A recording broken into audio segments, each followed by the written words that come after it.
Ladies and gentlemen, welcome to the Creators Hour and a very special program called On Assignment. We have with us today the amazing Audrey Woulard from Chicago, Illinois. How are you doing, Audrey?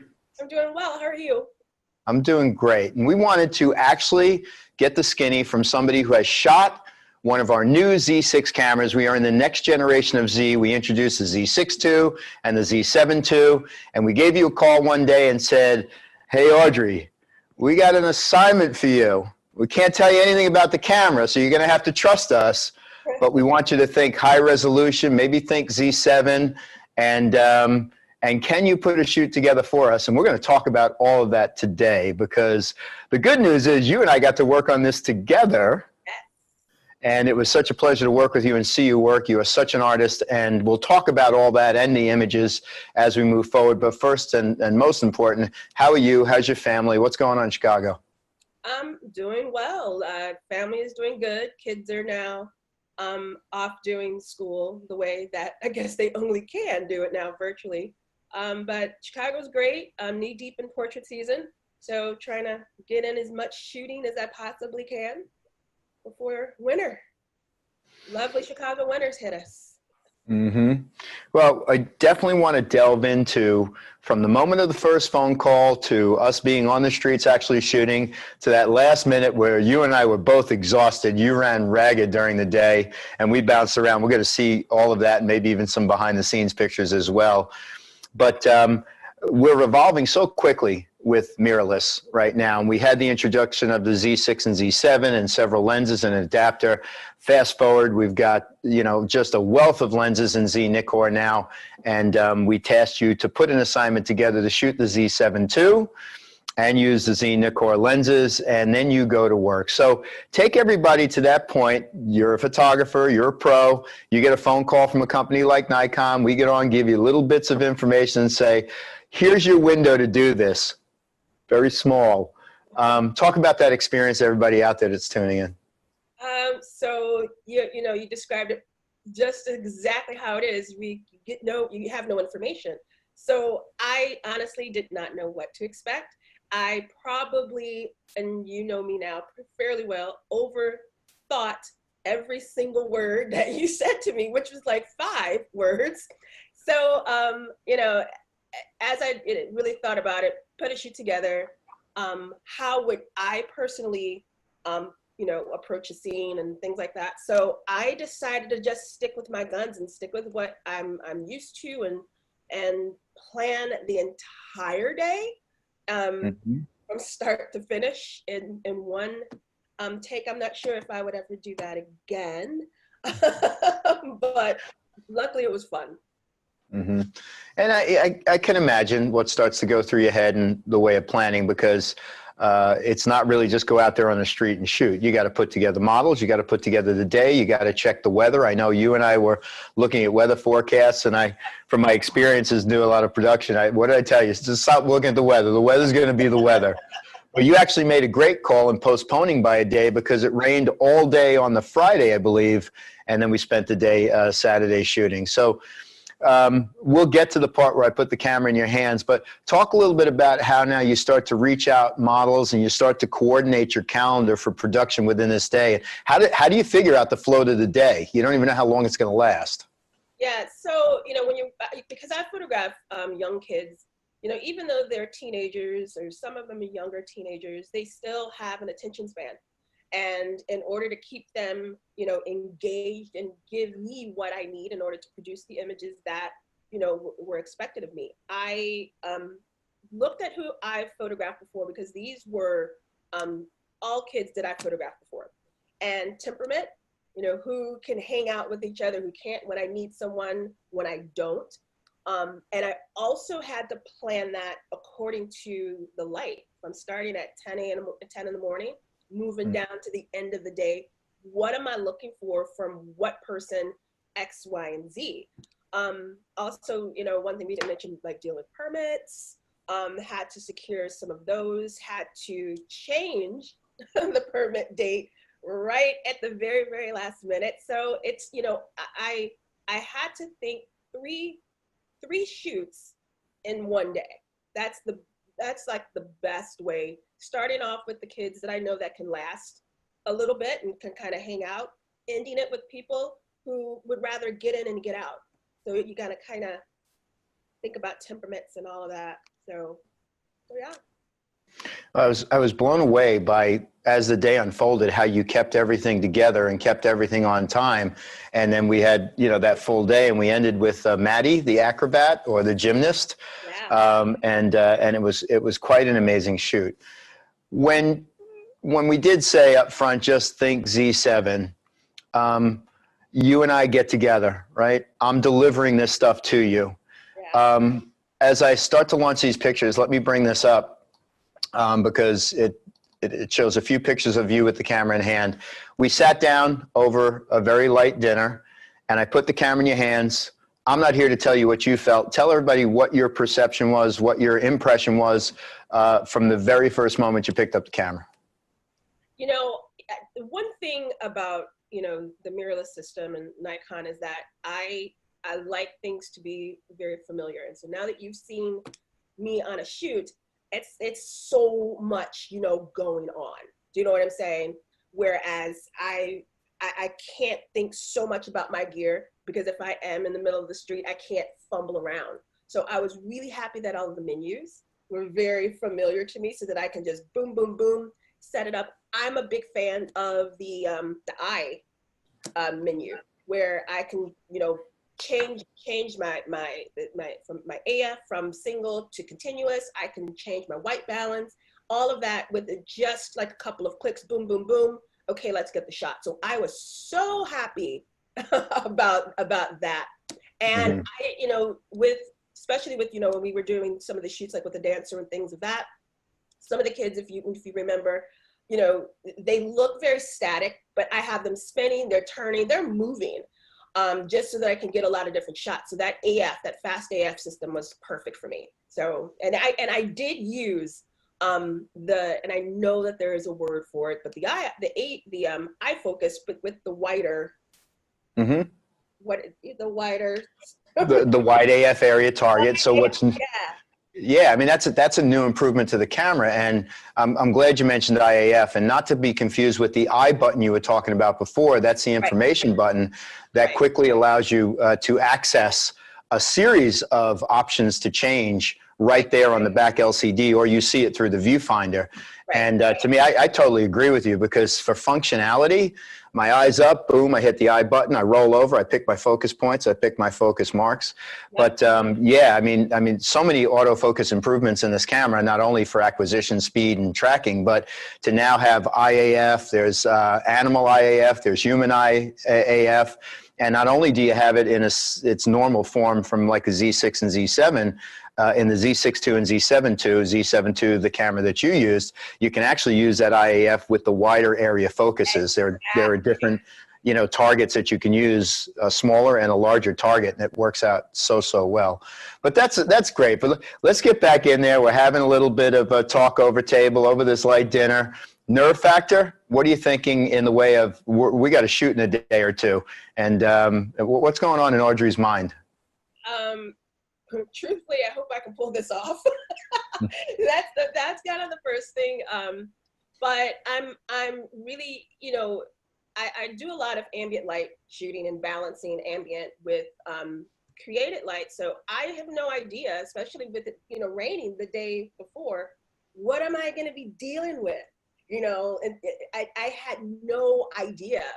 And shooting downtown, you know, I like to photograph under a lot of like viaducts and things of that nature, so it can get really dark with, you know, crazy sunlight or none at all. So I'm thinking to myself, like, okay, I'm glad I've got a little bit of familiarity with the menus and things of that nature, and I can still pull off the type of work that, you know, hopefully you guys were expecting from me. So that was really, I tend to, my first thought process is light all the time. What am I going to get? That changes the entire, you know, shot. So. hmm And you tend to typically in your style of shooting, you run and shoot. You run to a location, you shoot. You jump into the middle of the road, you shoot.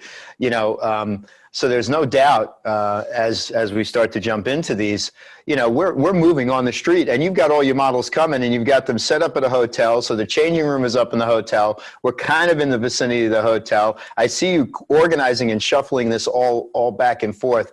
I know you have two assistants there. One is a guy that I'm very fond of, and I know you had a second assistant there as well. Talk about how you put this all together, because to me it seems like a puzzle that just gets thrown out on the floor, and all of a sudden you got to put these puzzle pieces together. Yeah, I mean, it does, it looks chaotic, but it's not. Everything is very, very well timed right down to lunch. So because I've done a fair amount of commercial shoots, I make a shot list, the entire day. What am I going to do starting at 10, right on down to who's coming. When they come, they've got to go get dressed. I've got all of that carefully planned out in like a little manual that I send out to the models, to the assistants. This is what has to be done at 10 o'clock, 12 o'clock, 11:30. I even schedule in breaks for people so that, this is what you have to do. Now, am I personally doing that? No, but that's what the assistant is for, just to keep everybody on time. But I scheduled the day according to when the sun was going to be up at its highest point, when it's going to go down, and that's going to determine what I was going to, produce. So I had a huge manual that I love it. Yeah. But again, it's nice to have that plan, because you seem to be, how many models did you have? You were shuffling like 4 or 5 models in and out throughout the day? I think we had about 6. By 2, yeah, we had 6 or 7. Very cool. What I love too, though, is you're working in an environment that you're familiar in, which does make things a little bit easier. And it was kind of interesting to be out on the street. I guess you'd mentioned to me this is a pretty popular area. In fact, there were other shoots going on, during our time while we were bouncing back and forth between alleyways and the street. I want everybody to understand, certainly because I was on this shoot, you were all over being safe with everything going on with COVID. And that was one of the important factors, but of course that adds a layer of craziness into all of this. Yeah. And, but talk about where we are right now, where you go to places, and some of the places that you shot in for the pictures we're going to see in just a little bit. So in terms of like street shots, and you were there, it seems like it's chaotic, and it can be, but it's fairly controlled. So in Chicago, that's the only place I can obviously speak from, there are only certain places that you can photograph legally in the street, and this is actually one of them. So if you can't see it in the shot here, but you remember there was police like all over there. They were right there. Mm-hmm. And so I like to do the streets, and I do that one area there. Then picking 2 different alleyways that give me completely different light. And then right under like a viaduct area is another area that I like to shoot, and it gives you that dark, moody, look and then I can just walk to the corner and it's bright and sunny. So I'm getting all of these different looks, but they're all very kitty corner within each other, because that's where I'm permitted to shoot. Mm-hmm. And you keep it simple. It's either going to be ambient light or just a simple fill light from the side, right? And then you're working the backlight and all that? That's it. Yep. So here's one of our first pictures as we move forward. And talk a little bit about how this all comes together now. So this is a first shoot. Who is this? What's your lens choice? What's your focus choice? What are you doing in the way of shooting a raw file? Are you using manual exposure? Let's dig into the settings as we move forward. So I photographed this with an 85 millimeter, the Nikon Z-Line 1.8 lens. I chose this area. I look at what kids are wearing, because then that determines if they're going to kind of pop. Do you know what I mean, from the scene? So she got on. We styled the entire shoot the day before, and I put her here because I knew that nice shiny green skirt would just pop right off of the scene. So I'm in something like this, I'm obviously always focusing on eyes. So having that wide area focus, because although again she's just standing there, she knows when I'm shooting, because I've worked with her, gosh, since she was, I want to say like 9 or 10. So she knows when I've got the shot, because I kind of verbally say it. So she moves. So they're moving, you know, left and right. I have to keep changing my composition in order to keep up. So so I did the 85 1.8 deep lens. And with the camera, I don't know how much the audience will be able to notice. It's very dark where she is, but you see all that light spill right to the very camera left. There's lots of light over there coming just from the sidewalk. So really having that, and this is why I say one of my favorite features, I haven't mentioned it yet, it's just the dynamic range. Having that nice balance between the light and the shadows, even capturing just some of those shiny details on the viaduct right above her. You know, all of that I was able to catch, and it didn't just go dark. Do you know what I mean? So that's probably more information than you asked for. No, I think that's so critical because, again, in our real world, I come out there, right? We meet up. I show you the camera. You have a chance to realize, and you brought it up right away to me, the familiarity of the buttons, the controls, the menus. It just puts a burden on the side. You know, you're not relearning things about the camera. You intuitively move on. But as you know, I got up in the mornings and I walked the streets of Chicago. I put on my best John H. White hat, and, you know, channeling John and the journalist that would walk the streets of Chicago and still shoots today.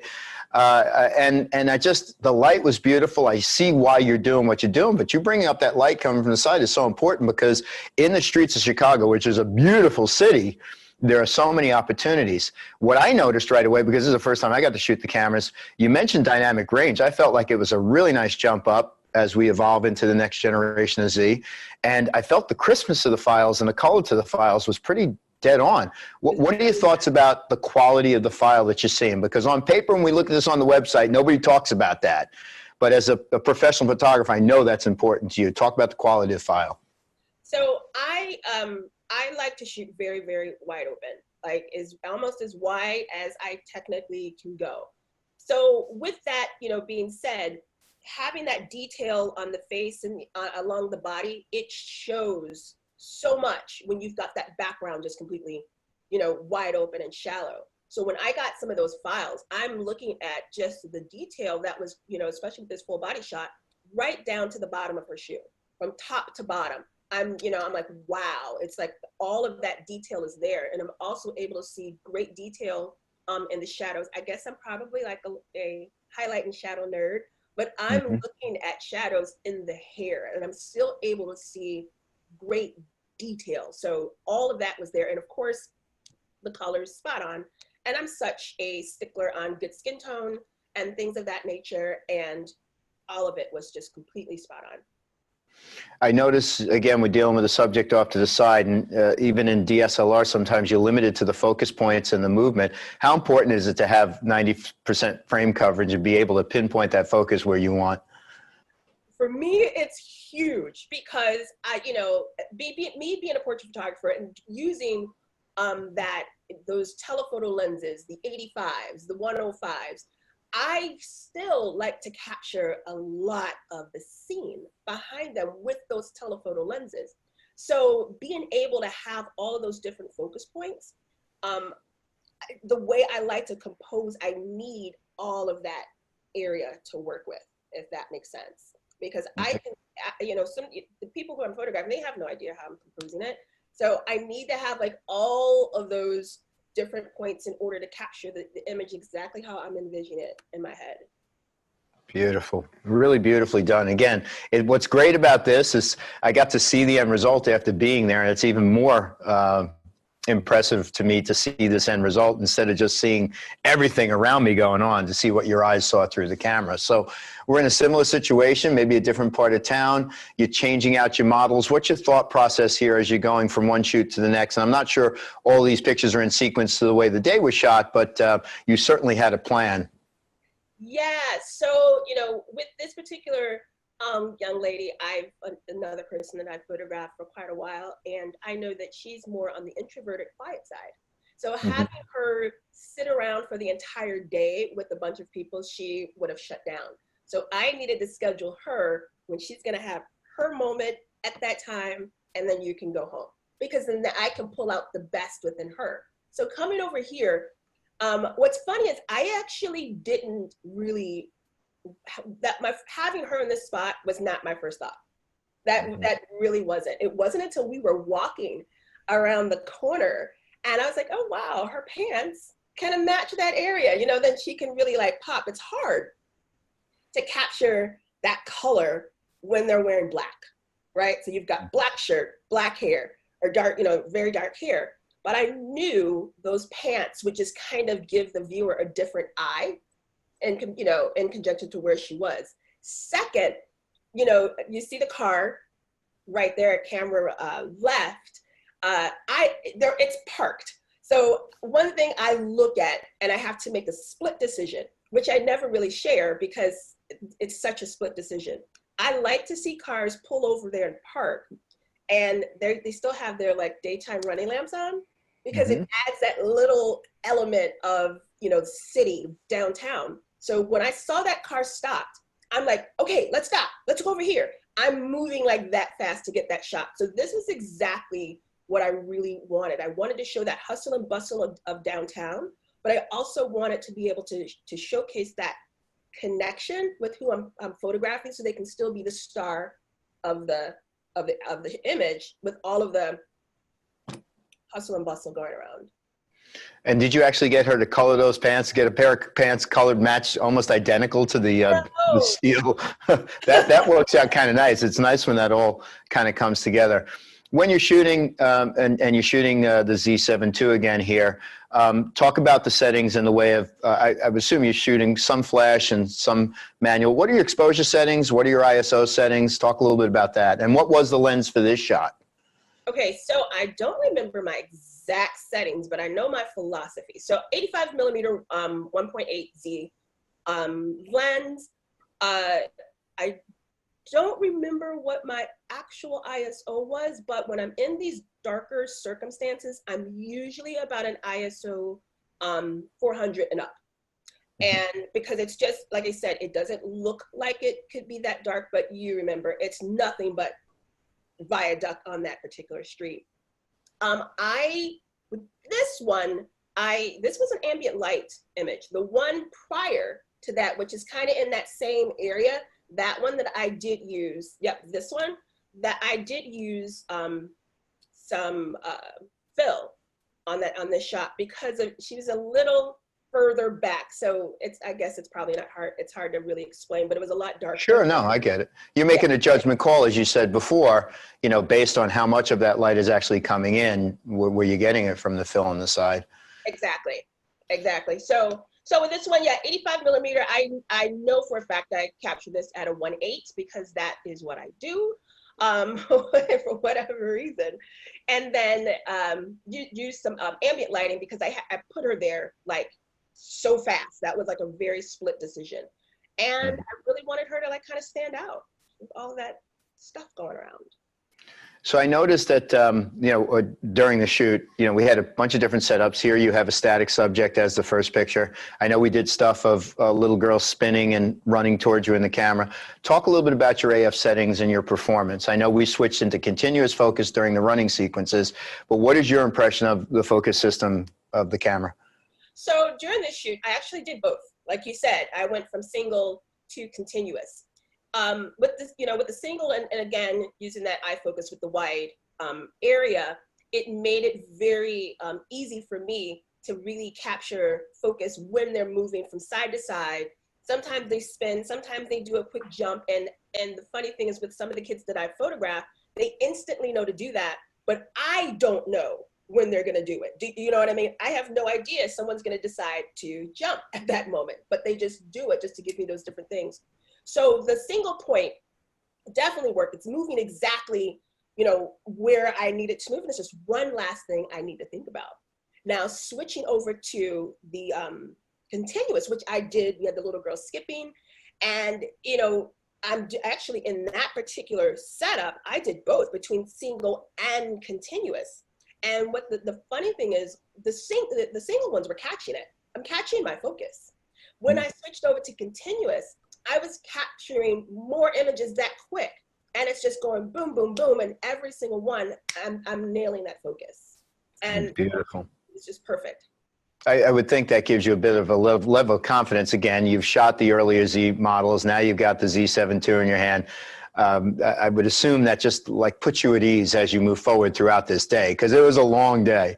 I think you, outside of one of the other shoots, I think you gave me the longest day of my career, but that's good. We got a lot done. We absolutely got a lot done as we move on. So now we sort of jump in spots, right? So this is what we did. We had the models. You saw that picture. We had that group shot up front, guys. Audrey will just sort of on the fly make a decision based on where the light is, what's going on. How do we end up here? And what's this model's name? This is Hannah. So, and who's the first model? I want to throw out some, some shout outs to the first model as well. That first one is Nicole. And yeah, okay, good. So hopefully they're tuning into this and they feel great. But talk about this shot. So this is one of my, actually from this entire assignment, I would probably rank this one as my favorite. With this particular area, the light just, it makes all of the different areas that I photographed in different at different times of the day. So one thing I like about this particular spot is it gives me this gray steel, like rustic look when the light is not so harsh over there.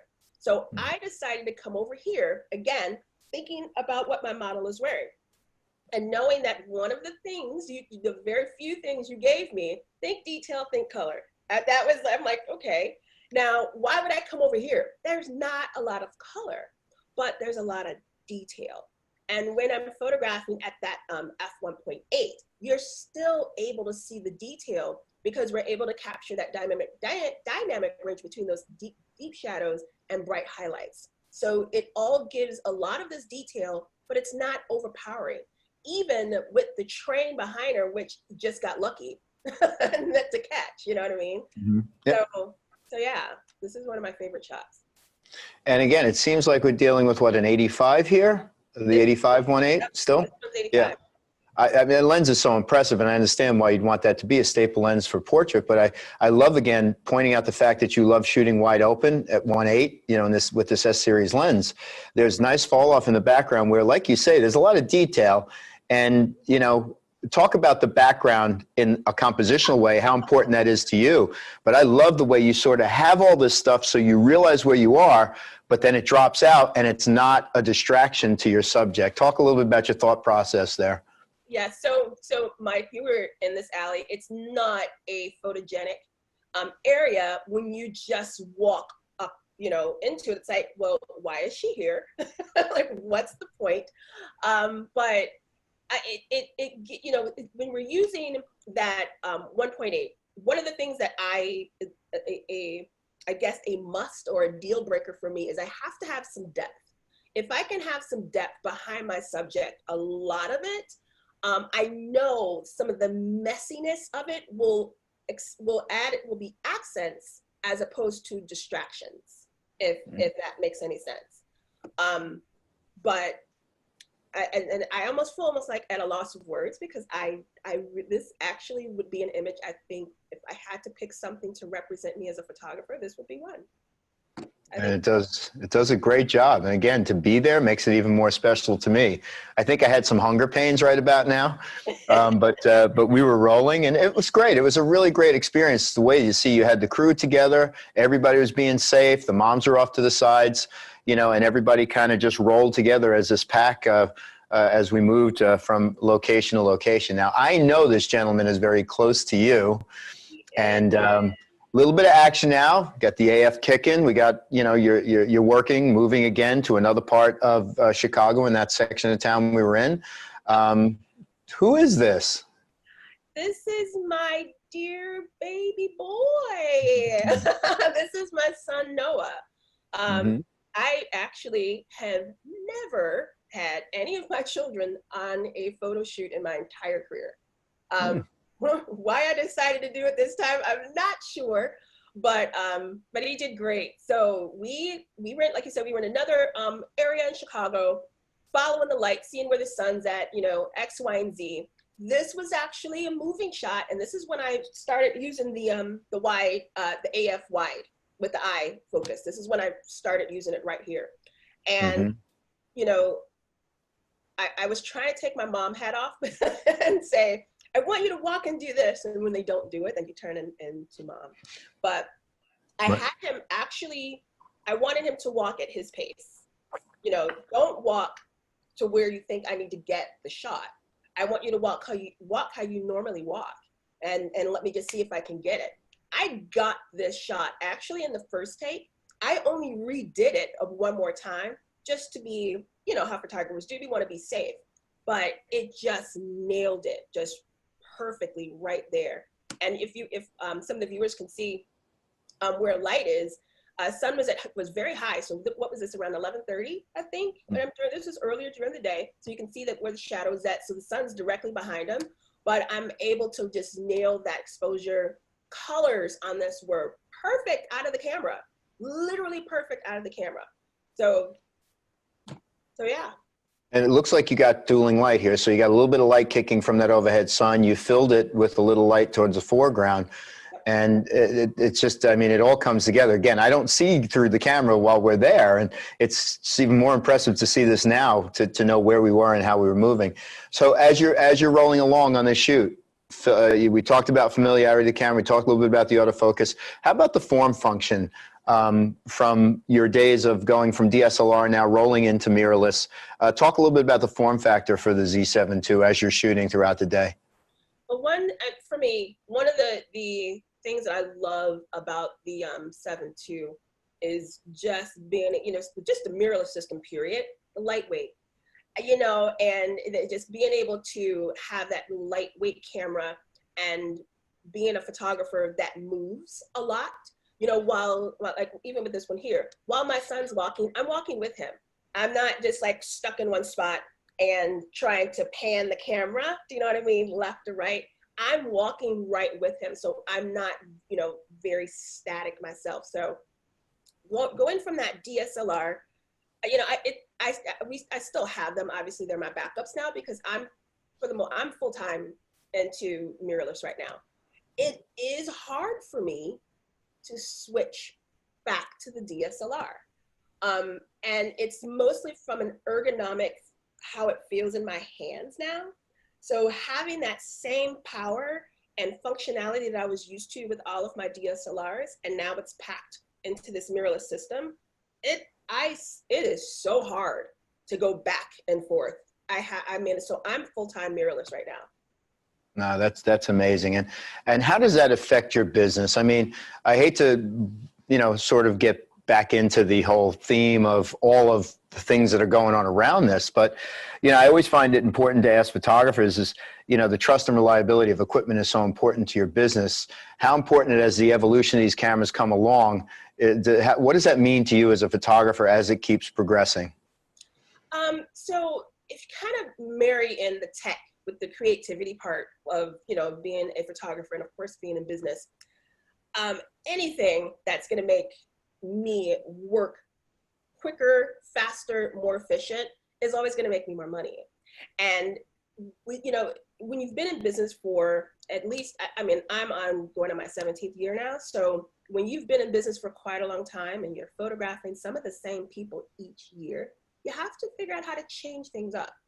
And when you figure out how to change things up, you got to change your style. You got to change how you approach light. You got to change all of that in order to not only keep up with the new trends, but you still want to be considered, you know, that expert in that client's eyes. So with cameras and having that gear and the technology advancing, it is, you know, when I don't have to think about certain things, then I could book 2 to 3 shoots a day and keep shooting. If I had to, you know, really figure out how to make something work because my camera can't do it, do you know what I mean? Like kind of, you know, bootstrap it on, I couldn't book as many times a day. I wouldn't make as much money as I would normally make if I'm having 2 sessions a day versus 1. And I've got to figure out, you know, how to make sure my camera's working well with high ISOs. Do you know what I mean? It's a lot of things I don't have to think about because the technology has now advanced.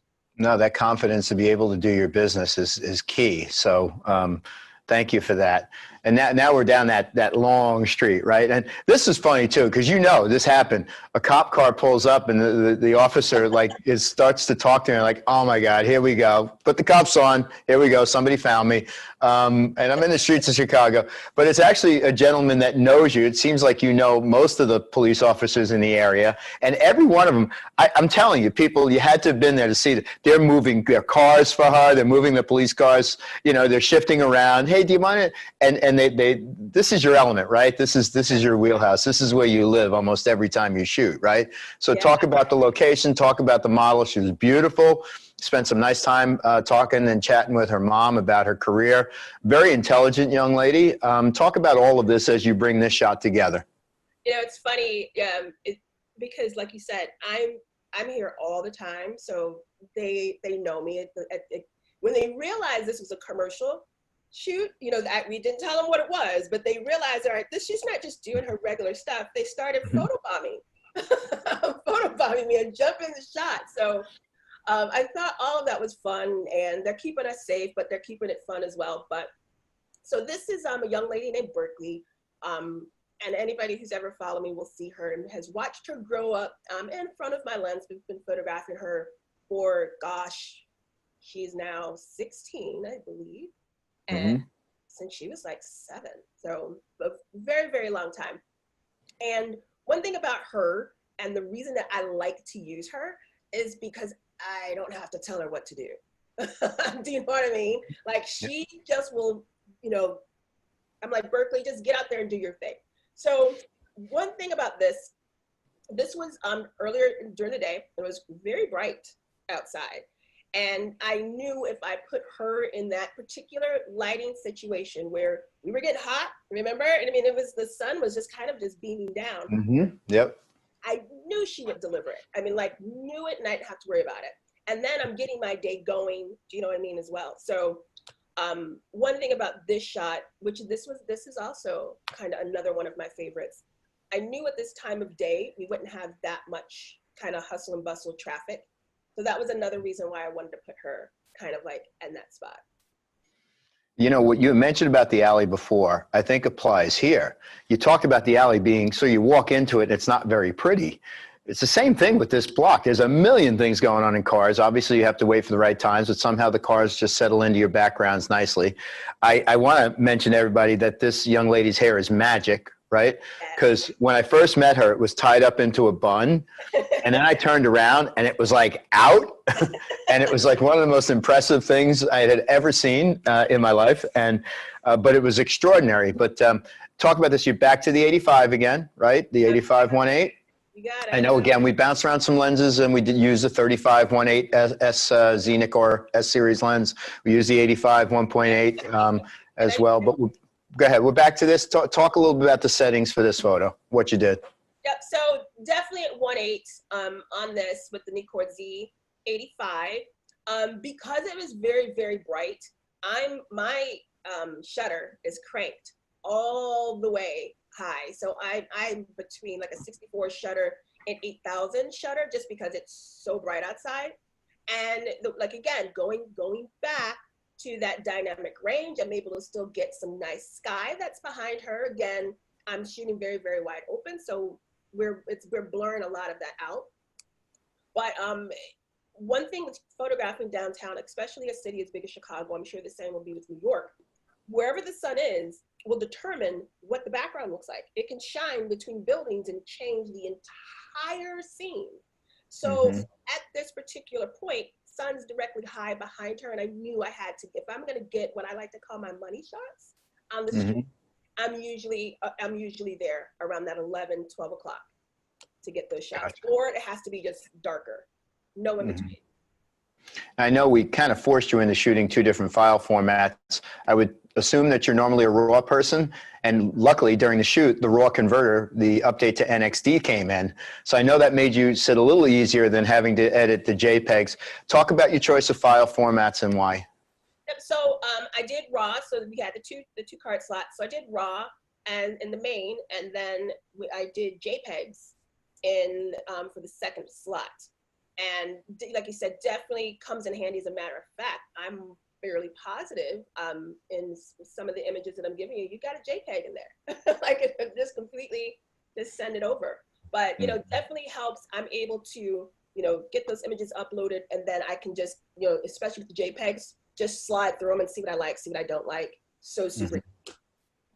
Yeah, that's one of the huge advantages of having the second card slot. Not only can it be an overflow, so you could just overflow your images from one slot to the next, that ability to put RAW on one and JPEG on the other is pretty huge. Yes. As well. So you can do that. You can separate and move a lot faster through an edited JPEGs than the RAWs, and some great advantages to that second card slot. Beautiful eyes. Beautiful location again, but blurred out just enough so you focus on the model. You're going to tell me this is another one of your favorites, right? Because this is one of my favorites as well.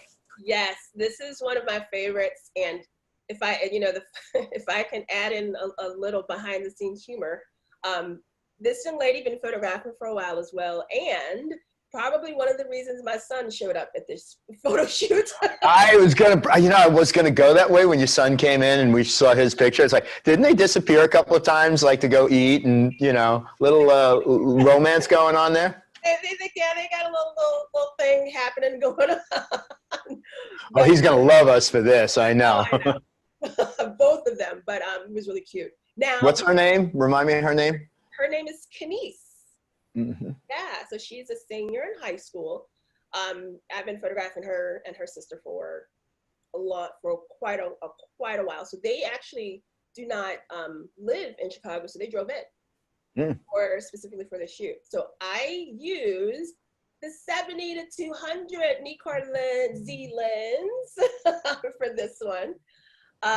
And what's the funny thing is that we were kind of joking. I am very much a fixed focal length person. I love my primes, and that's what I'm used to. Of course, Mr. Corrado had to take me out of my comfort zone. I did a couple of times, didn't I? You took me out of my comfort zone.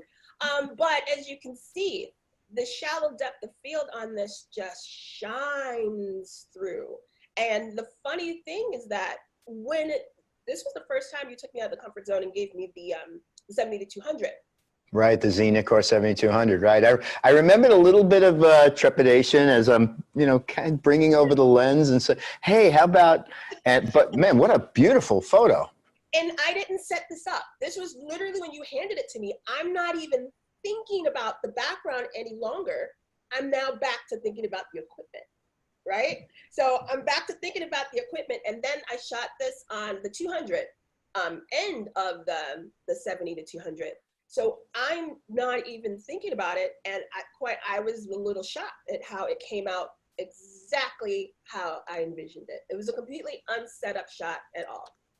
Yeah, the crispness of this, again, you know, we're in a media where everything could look okay, but I saw these files and started analyzing some of the work that you had done. I mean, the crispness of the file, the sharpness, the detail, the eyes. It's amazing to me that it just in those moments it comes together that, like you said before, you don't want to be thinking about these things while you're shooting. You want to be focusing on the moment.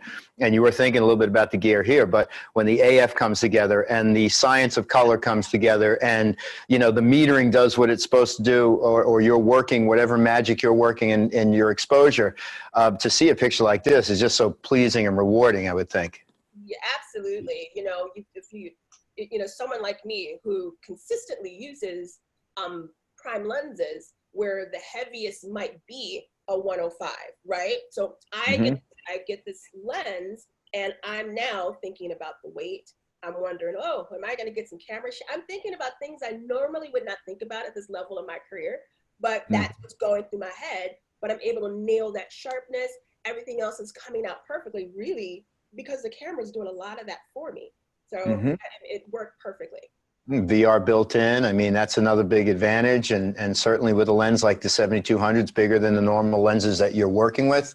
in the Xenocore line. I mean, there's a great advantage to all of this. And, you know, not to mention to me, one of the things I found, especially walking around the streets of Chicago in the morning when the light was so soft and beautiful and warm, that the accuracy through the electronic viewfinder was incredible. Is that an experience you feel, and don't say it because I'm saying it, from your heart, you know, where do you sit with something like that?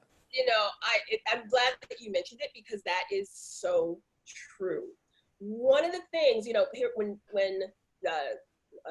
Nikon first brought out the mirrorless system, I had an 850 but never really used it. You know, that was one of those cameras that just sat in my bag, right? When I started using the mirrorless system, going to an electric viewfinder was a little tough. It was a little tough for me, because you're now changing the way your brain processes at, you know, like you said, at a shoot. Well, now that is a feature that is a must-have. I can't go back from it, because like you said, the accuracy has now been ingrained in my brain to know that if this is what I'm seeing, this is what I'm gonna get.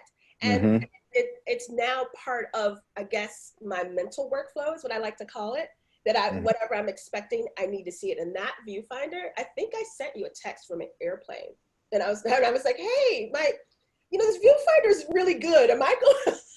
I remember.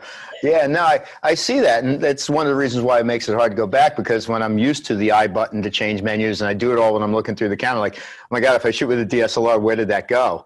You know, DSLRs are still super powerful, but, you know, to get the brain and the memory, you know, muscle memory going, and just to be able to see all this stuff through the camera is just pretty phenomenal. I know this is definitely towards the end of the day as we were rolling on. I think we had 2 more shoots, this young lady, and then our athlete acrobat, Maddie, coming up.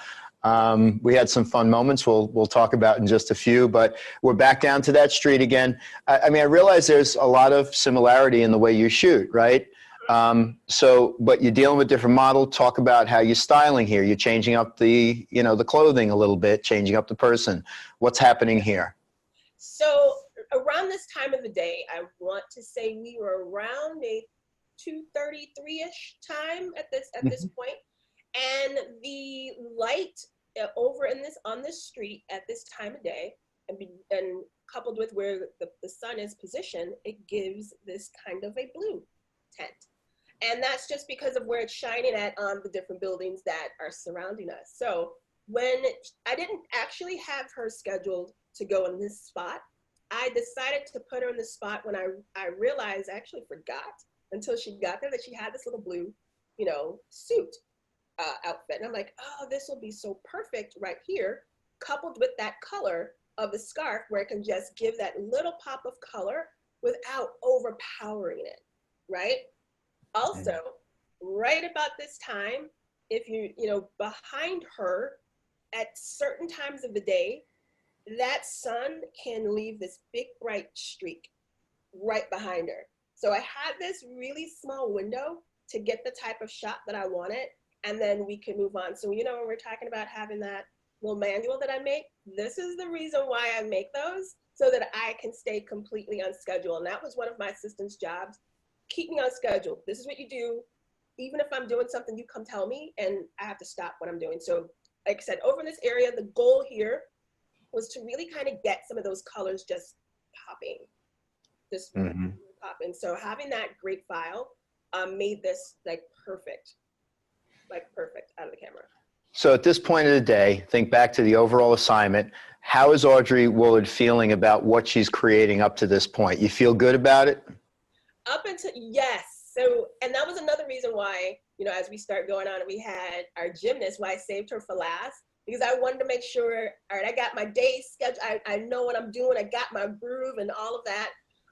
So yeah, so at this point, I've got it. So I believed here, I was back to the 85 on this one. Yeah, I was back to the 85 on this one, just so that I can get enough, you know, of that fall off and that lens compression in the background, but still keeping a lot of the integrity of what's going on. So So yeah. Gotcha. Well, again, I'm going to point out too, and again, this is no simple thing, but I love the fact that you got that game plan, you got your time set up. What I'm loving even more is you know every subtlety about the light, the time of day, and that's a great lesson for anybody out there that wants to progress and learn more and be inspired to take it on a little bit differently. But to see all the nuances in light, and know that it's going to cast blue or it's going to be different at different times of day is just so critical. And now we go back into our last area. I remember this being the last place we photographed, right? Yeah. Before we get to the gymnast. And we did a little bit of alley work with the gymnast, and we'll see her back here as well. But this is where we start to go 35-1/8, I believe, correct? You got it. Yep. So this is Katie. Katie is actually Kinesis' sister, little baby sister. Mm-hmm. So over here, one of the, if it, hopefully it can convey properly to the viewer. Directly behind her is one of our underground streets in Chicago called Wacker Drive. So that's what you see directly behind her. Above us, we've got all this bright light, like completely bright. If you move back, maybe 10 feet, she would look completely different. So I knew right here with that dress she had on, I just wanted that to get that little pop of color, not overpowering, but just enough for her to really, stick out. Another thing too, keep going back to that dynamic range. If I started moving her back with that dark hair, she would just melt into the background. So I had to make sure that, having her in the spot, I can still keep nice highlighted light on her hair, so we can have that separation from that dark street, behind her, and still getting that, that perfect locked exposure. And even though, again, very static pose of kind of what it looks like, she actually was swinging back and forth. And I did most of that to wake her up, because she's tagging along with her sister and things like that. Right. But having that eye focus here helped more than I don't think anyone could understand. Yeah, that's got to be tough with the swaying back and forth, but beautiful photo. Again, the sharpness, it's amazing to me coming from, the side where I listen to the engineers and hear it, and I hear it from your perspective at how it all comes together. But none of this is random, between your talents and being able to deal with all of the environments that you're running into, engineers building a mount now that's so perfect for this camera where optical quality is key. Again, you can't see that on a spec page, on the web. You can only feel it in the end result, and this is magnificent work. And back to our singer as we start to close out. A few more photos here. Yeah, so we're back to Kenise.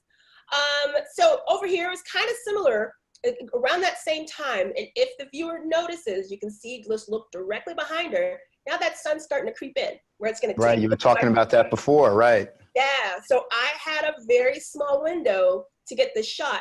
So I had her originally scheduled to get my street shot a lot earlier. But if you remember, it was somebody that was there using the spot. It was another photographer. So I had to change what I was doing. And coupled with her and my son sneaking off to go hang out. You finally got it back. Remember how aggravated I was too? Why? Because the cops became a lot more aware, right? As not that they're not aware, but they're sitting there doing selfies of each other in the middle of the street, and it's the art director and it's, the people of the agency. It's not even the photographer. It's like, get out of our street, man. You're in our street. We got Audrey here, all right? Get out of the way for Audrey. I mean, I got a little hot there, didn't I? Yeah, I think, well, I think we both kind of did, because it is just kind of etiquette that, when we had, and we all know it's a permitted area, and we all have our right to be there.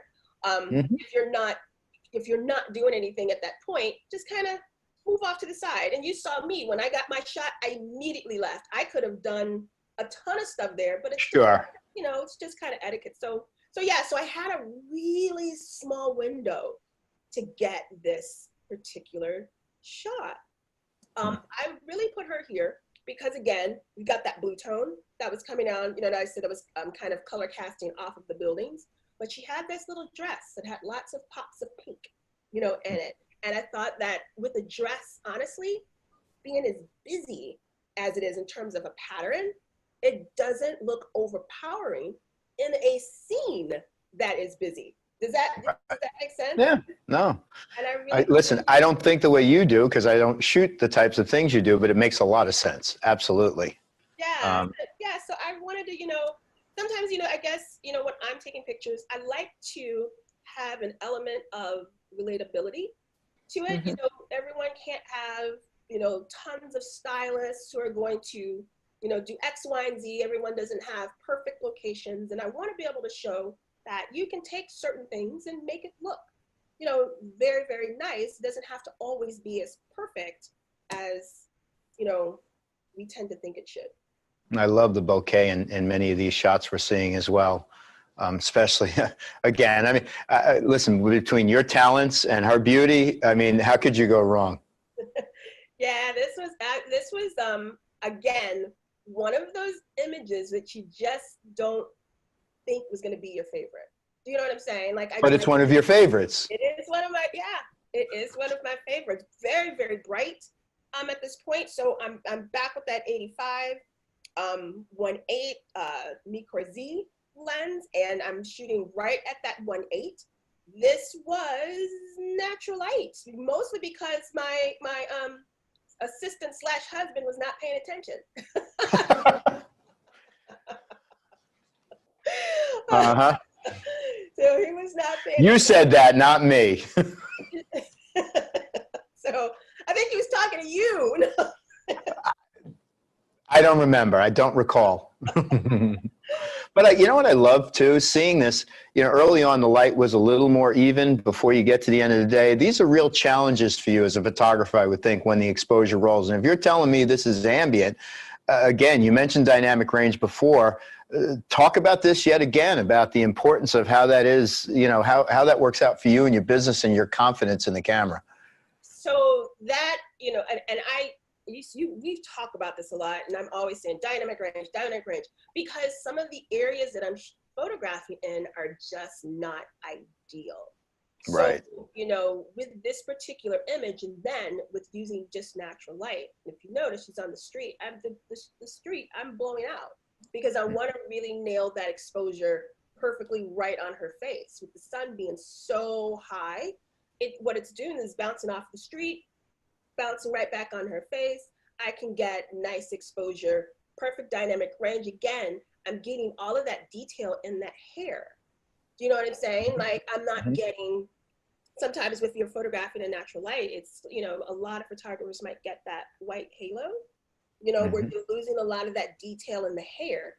Right, some bad fringing goes on, sure. Yeah, I'm not losing any of that at all, which also when you're dealing with kids or people who have just dramatic hair, you don't want to lose it. You want to capture it. So I just not having to worry about that entire element. I knew I can stick her right there and get all of the detail. Gotcha. All right, so we have our acrobat we talked about before, Maddie, right? Yeah. We're winding down. You and I are exhausted. I know your husband's exhausted. Your assistants are exhausted. You free up some of the models to go home. Yeah. Starts to get a little darker outside. We're working towards a little bit lower light. And you've got this young lady dancing on the streets. Talk about what you got set up here. What was the lens again? And what was your approach? So this was actually the 50 millimeter 1.8 Z Nikon.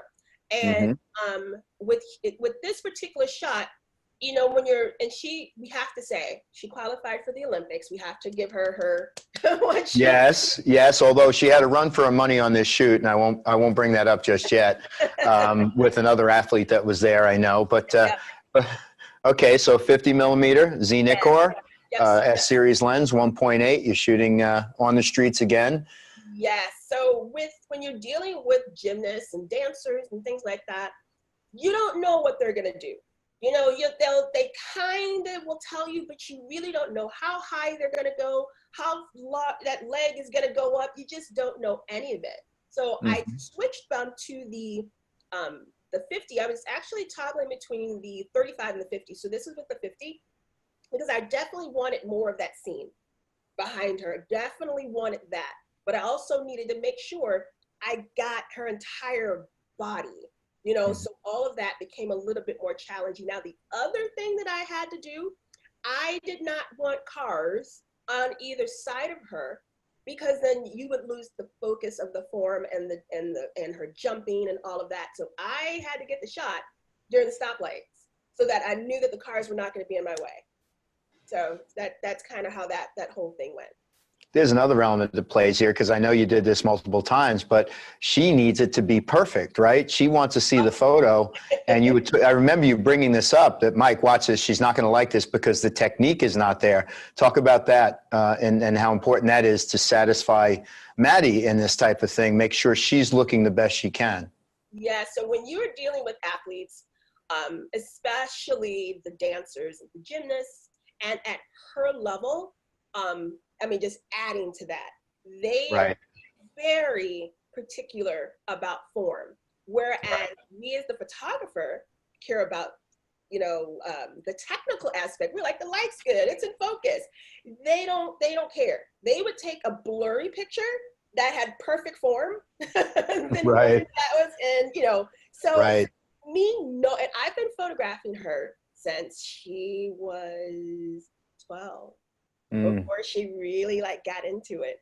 I think she was younger than that. But anyway, me knowing that she cared about her technique, I have to build that element of trust with her to know that I'm gonna make sure you look the best that it is. So I have to show her, do you know what I mean? And have to let her know, have to reassure her, because that's when she'll give me the most, and it'll come natural, because you don't want them to be so over concerned, because then not only do you got to worry about the form, you need the right facial expression, you know, and all of that. She has to feel very, very comfortable and confident, so that I get a nice facial expression too from portrait, you know, standpoint. Gotcha. Yeah. So we jump into the alley, and there's a few things I want to point out to this, because you and I put this together, this program. You selected your images. This one's untouched. Untouched. Right? This is straight out of the camera. I think a lot of people want to see what happens out of the camera, a little bit of light. There's that technique and form. We go into this back alleyway. As any artist would, you're going to edit your images, and you're going to create your style, you know, within editing, and you're going to touch up things the way you want to. As part of, I guess, a closing thought and closing comment here, what was your reaction or thought about what just comes out of the camera as opposed to cameras in the past? For me, I go back to dynamic range again, but I keep going. I'm sorry. As I'm asking the question, I know where she's going to go with this. I'm sorry. Let me let you answer. Shut your mouth, Mike. This is Audrey's stage. I cut dynamic range, just right out of the camera. My highlights and my shadows are just they're exactly where I need them to be. And I do not feel, oh, I got to edit this. Oh, I got to fix this. Oh. So even with this one, you know, like you said, this is untouched and sent it to you at the very last minute. So I had no choice. And you know, it's not like I could edit it. But I love this picture, nailing that sharpness as well out of the camera, my skin tones and my white balance, all, you know what I mean? All of that working together directly out of the camera. Work perfectly, to the point that when you said, you know, send me some images, Audrey, I had no, what's the word I want to say? I had no apprehension to send you something that is not edited, you know? No, that's beautiful. Well, again, I think, you know, it was long in the day. We were coming to the end. We're really tired.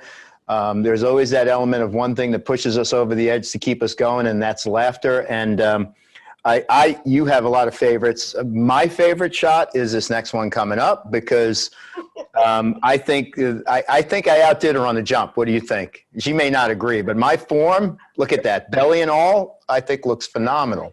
You got the leg kicking up in the back. I mean, I don't think she would have even got this particular shot had you not instructed her. I think unfairly, she jumped before I did. That's why it doesn't look like I'm up higher, but I got another 3 feet up, right? No. You got maybe 5 feet. Oh, forget that. That's just, that is not what happened, but we did have some laughs at the end of that shoot. Audrey, I gotta tell you, this is like great going. It was only like a month or so ago, right? And it's like going back through memory lane. You took on this assignment. We didn't give you a lot of time as we did these different shoots here within the country. I can't thank you enough for your insight, and I hope everybody tuning in there has picked up something, a little bit about the cameras, a little bit about technique, a little bit about composition and such. So Audrey, thank you for your time. Thank you so much for having me. It's always good talking to you. Yeah, I miss seeing you. You're probably one of the only ambassadors I haven't that I've seen, as opposed to all the others that I haven't been able to come in contact with up to this point. But we'll get to that point where we're all together. And again, I'm glad we had a chance to hear from you, someone who had a chance to use the Z7 II. Those of you tuning in, we've got more on assignment segments coming up. So check out the NikonUSA.com site for the calendar and schedule of these interviews. We wanted to talk to the people that use the camera and let you hear their experiences. So for Nikon, I'm Mike Corrado. I thank you so much for tuning in, and we will see you again real soon.